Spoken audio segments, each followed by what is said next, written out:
வணக்கம், நான் தாமரை மோனா ஃபேமிலி. இன்றைக்கி நம்ம முட்டை வச்சு தொக்கு பண்ணிக்கலாம். அதுக்கு முதல்ல முட்டையை அவிச்சு தோல் உரித்து வச்சுக்குவோம். ஒரு கடாயை வச்சு ஒரு 4 ஸ்பூன் எண்ணெய் ஊற்றிக்கும், ஒரு அரை ஸ்பூன் கடுகு போட்டுக்கலாம். அதுக்கு தேவையான வெங்காயம் ஒரு 4 வெங்காயம் கட் பண்ணி வச்சுருக்கோம். அது நல்லா போட்டு பொன்வரல வதக்கிக்குவோம். அதை கூட கொஞ்சம் இஞ்சி பூண்டு பேஸ்ட்டு போட்டுக்கலாம்.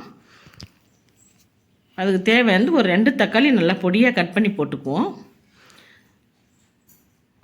அது கூட வந்துட்டு கொஞ்சம் உப்பு, மஞ்சள் பொடி போட்டு தேவையான உப்பு போட்டுடலாம். போட்டு நல்லா வதக்கி கொடுத்துடலாம். பெரும்பாலும் பிள்ளைங்க ஆம்லேட் சாப்பிட்றதோட அவிச்ச முட்டையை மாதிரி வேக வச்சு வறுத்து கொடுத்தோம்னா நல்லா சாப்பிடுவாங்க.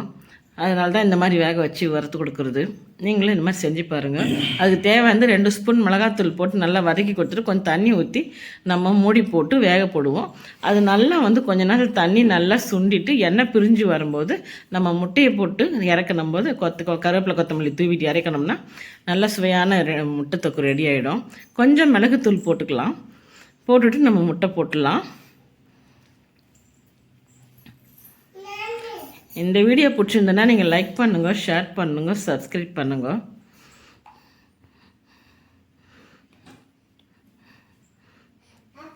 தேங்க்யூ.